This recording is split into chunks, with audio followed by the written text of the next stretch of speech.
자, 제가 소개해드릴게요. 완전 럭키비키잖아. 네, 대한민국의 긍정 신드롬을 가져온 원형적 사고의 주인공입니다. 우리 아이브의 장원영 씨입니다. 예. 안녕하세요. 아, 자기소개 좀 해주세요. 네, 안녕하세요. 장훈입니다. 초대해 주셔서 감사합니다. 아, 2024년을 또 관통하는 굉장히 또 핵심 키워드였던 그렇죠. 거 본인도 좀 알고 계시겠죠? 저도 사실 이거는 저한테 너무 당연하고 좀 생활적인 사고였거든요. 그래요? 네.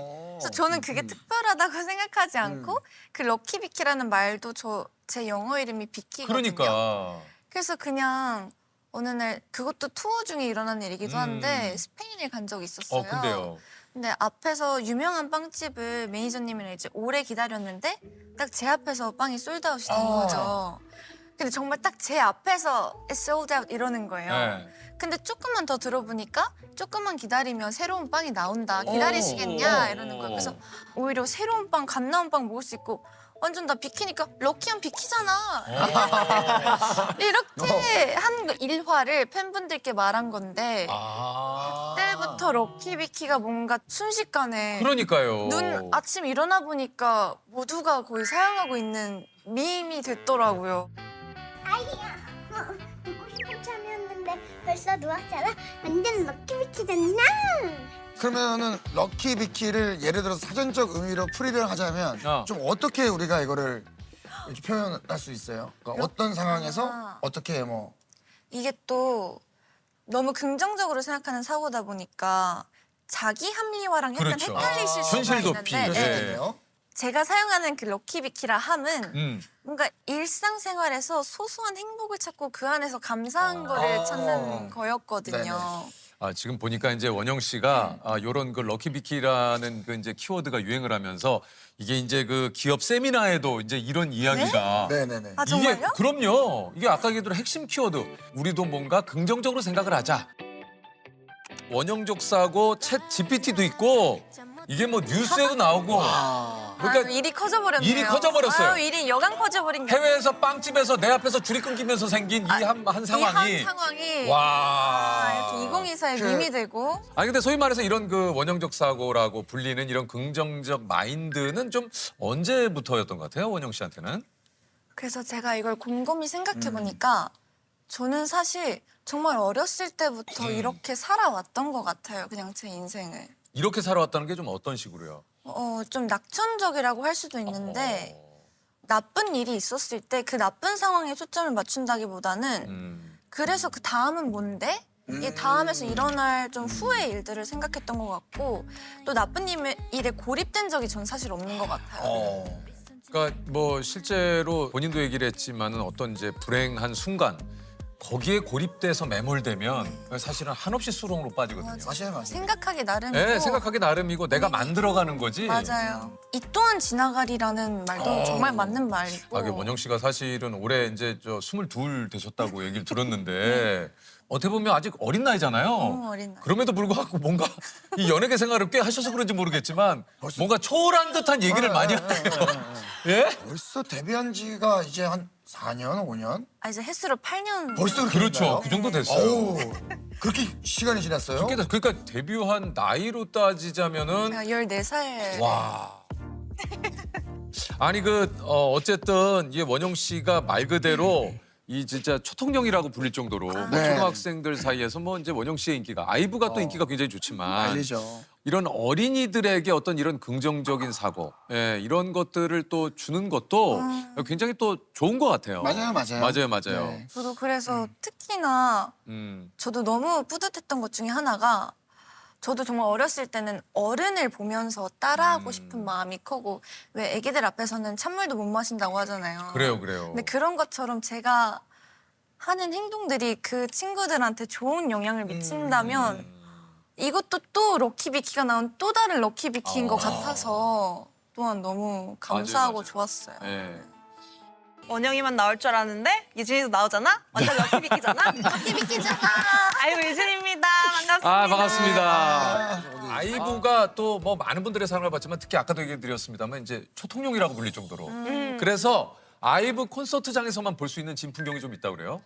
그게 콘서트가 끝나고 나면 음. 어머니들이나 아버님들께서 이렇게 핸드폰에 전광판을 만들어서 따님이나 자녀분들의 이름을 하고 이렇게 기다린다고 하시더라고요. 그래서 앞에 나오는 우리 제가 마치 학교 하원하는처럼. 풍경처럼 기다리시면서 어머니 아버님들께서 우리 아이는 어딨나 이렇게 찾고 있는 맞아. 풍경이 아이, 귀엽다. 생긴다고 하더라고요. 네. 네. 그 앵콜 할 때쯤 보면 저희가 좀 가까이 다가가서 막 인사를 하는 때가 있어요. 그러면 맞아요. 이런 목소리가. 진짜 하이톤의 그 우리 아이들. 목소리, 어린 네, 친구의 어린 목소리. 친구들의 그 목소리가 엄청 많이 들려요. 그래서 그런 거 들으면 저희도 막 서로 막 눈 마주치면서 웃고 너무 귀엽다 이러면서 그런. 사실 저희가 어린 아이들의 눈을 볼 일이 사실 살다 보면 많진 않잖아요. 그렇죠, 그렇죠. 근데 콘서트를 하다 보면 어느 구역에 가면 그 너무 동심 어린 눈과 정말 우리들은 이제 나올 수 없는 그런 눈빛들을 가지고 예, 또 우리들은- 많이 알아 세상을 우리 원영 씨가. 예. 그때만 가질 수 있는 눈빛이 있어요. 네, 있어요. 그때만 네. 가질 수 있는 눈빛이 맞아요. 존재하잖아요. 네. 혹시 뭐 기억에 남는 어린이 팬은 없어요? 기억에 남는? 저는 있는데 저희가 콘서트 영화가 나오고 나서 무대 인사를 했었어요. 근데 진짜 어떤 한 여자아이가 유진이 내가 나을 걸 이렇게 소리를 지르는 거예요. 그러니까 그게 야, 그러니까 재밌다. 제가 그걸 들으면서 무슨 생각을 했냐면 너가 무슨 수로 너가 어떻게 나를 낳아 이렇게 생각했는데 너무 귀엽잖아요 진짜. 그러니까 그만큼 내 새끼처럼 너무 그러니까요. 좋다. 유진이 내가 나을 거. 사랑한다 그냥. 안녕하세요. 저희는 스타쉽 연습생. 그 이제 오디션 프로그램에 맞아요. 이제 출연을 하게 되고. 순위 변화가 있었지만 이제 순위가 떨어진 걸 맞이하게 되니까 제가 아직도 기억하는 게 그 오디션 프로그램이 저에게 찾아온 첫 번째 실현이에요. 시련이라고 할 수 있을 것 같아요. 뭔가 그냥 제 지난 과거를 생각해 보면 나는 되게 막 사랑을 받고 많이 좋아하는 것 같아. 나를 사람들이 이렇게 생각을 했었는데 그 프로그램에 나가 보니까 이 세상에 나를 싫어하는 사람이 있네? 이런 거에 대한 처음 충격이 있었던 거예요. 왜냐하면 사실 일상생활을 하면서 우리가 뭐 직접적으로 너 미워, 너 싫어하는 사람들이 거의 없잖아요. 없죠. 내가 크게 뭔가 잘못을 하거나 그렇진 않았는데 나를 별로 좋아하지 않는 사람들이 존재하네? 이런 거를 받아들이는데 조금 시간이 필요했던 것 같고 이제 매주 순위가 이렇게 막 정해지죠. 정해지고 아. 그에 따라서 막 네. 그 순서대로 줄을 서고 하다 보니까 이게 좀 그 세상 안에 갇히기 시작한 때인 것 같아요, 그때가. 잘 해낼 수 있을 것 같다. 많은 사랑을 받으면서 이런 좀 자신감을 가지고 있었는데 이제 오디션 프로그램 나올 때 뭔가 그렇게 응원을 받지 못할 때도 있고 저를 가끔씩은 미워하는 분들도 계시고 하잖아요. 제가 직장인이라고 쳤을 때 제 일에 대한 평가를 사실 24시간 내내 제가 열람할 수 있는 거잖아요. 저를 막 새벽에도 이걸 열람해 보고 싶게 하고 막 아침에 일어나자마자 보고 싶게 하고 나를 어떤 시선으로 볼까라는 생각을 무의식 중에 하면서 그런 뭔가 무서움이나 걱정이 생겼던 것 같거든요. 역에 나가면서 사실 또 굉장히 큰 인기와 관심도 네, 얻었지만 또 한편으로는 이에 따른 스트레스도 또 이게 진짜 늘 얘기합니다만 오디션 프로그램은 이거 아무나 못할 것 왜냐면 같아요. 또 경쟁이고 이거 경쟁이잖아요. 그 누군가는 맞아요, 또 맞아요. 탈락을 하게 되고. 난 그래서 그 오디션 프로그램을 못 보겠어. 근데 저는 딱 그냥 한마디로 정의할 수 있는 게 어려서 했던 것 같아요. 어려서 할 수 있었고 몰라서 그냥 했고 할 수 있었다. 예. 원래 알면 못 하잖아요. 못하죠. 그래서 그냥 어린 맛에 몰라서 어린 맛에 어쨌든 2021년 아이브로 데뷔를 하고 데뷔곡 11. 야, 러브 다이브, 애프터 라이크. 이거 뭐 연달아 히트를 하죠. 이게 이제 2022년 멜론 뮤직 어워드 신인상 대상을 동시에 또 수상을 하게 됩니다.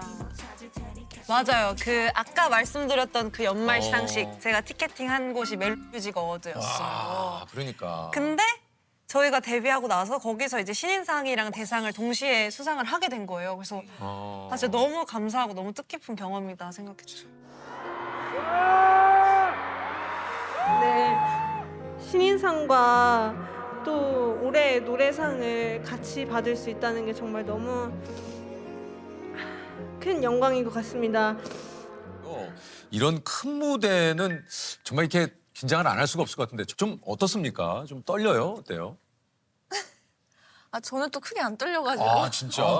뭔가 저는 떨린다는 느낌보다는 항상 그 무대가 기대가 되고 진짜? 그냥 내가 준비한 거에 집중하지 그 떨린다는 감정에 집중하는 것 같지가 않아요. 대박이다. 야, 대박이다. 왜냐면 준비한 시간이 헛되지 않도록 이 3분이나 혹은 정말 짧게는 50초 몇 초짜리도 있는데 다 보여줘야 되잖아요. 그래요. 그래서 저는 내가 연습한 걸 생각하는 것 같지 떨려서 어떡하지 이런 생각을 별로 해본 적이 없는 것 같아요. 유진 씨는 좀 어때요? 아, 저는 그래도 좀 긴장을 하는 스타일이에요. 아, 그래요? 네. 그래요? 저는 특히 진짜 잘하고 싶은 무대에서 유독 그래, 더 떨어요. 그래. 그래서 제가 그럴 때마다 항상 생각하는 건 예를 들면 오늘 이렇게 현장 같은 상황에서도 이 모든 분들이 다 저를 좋아한다고 생각하는 거예요. 그러면 너무 쉬워요. 막 뭐 이렇게 이렇게 해도 어차피 나 좋아하는 사람들이니까 다 좋아하겠지? 그럼 뭐 어쩌라고 이렇게 해도 다 나를 좋아하는 사람들이니까 괜찮지. 이런 뭔가 이런 마인드. 이런 마인드가 생기니까 여기 있는 사람 다 내 거야 생각하니까 아, 마인드가. 네 막 뭐 해도 너무 신나고 재밌는 오, 거예요. 이거는 완전 유진적 사고네요. 저도 그런 사고가 새로운 생긴 유진적 건가요? 사고네요. 그러니까. 어디 가든 여기 있는 모든 사람이 다 날 내 좋아하고 거야. 있잖아. 다 나를 거야. 좋아해. 나 그것까지 좋아하는 것 생각하고 같은데? 싶지 않아. 그러니까 좀 긴장이 들더라고요. 사람 대 사람으로 본 적 없는 사람들이고 저에 대해서 극히 일부만 아는 사람들이 몇 초의 영상을 보고 그렇게 판단을 하는 게 저에게는 사실 큰 상처가 되진 않아서 오히려 저는 그런 게 그런 사람도 있지. 근데 여기 내가 좋아하는 사람들이 더 많아. 그럼 된 거지? 하고 저는 내가 진짜 잘못한 부분은 잘못했다. 내가 고치자. 이렇게 해서 받아들여서 또 고쳐나가고 너무 만약에 내 앞에 큰 시련이 닥쳤어요. 그럼 내가 이거를 꿋꿋하게 잘 헤쳐나가면 요게 굴복하지 않고 잘 뛰어넘고 다음 스텝을 가면 그거에 2배의 행운이 있다고 생각하거든요. 혹은 그거의 보상은 분명히 있다고 생각해요. 보상 없는 고통이 없다라는 말이 있는데 저는 그걸 좀 가슴에 지니고 항상 연예계 생활도 그냥 장원영의 인생도 임하는 것 같아요. 너무 힘들면 보상 없는 고통은 없지 이러면서 없더라도 혹은 그 뒤에 보상이 없더라도 이렇게 믿는 것만으로도 위안이 되고 앞으로 나아갈 수 있는 동기부여가 되는 것 같아요, 저한테는.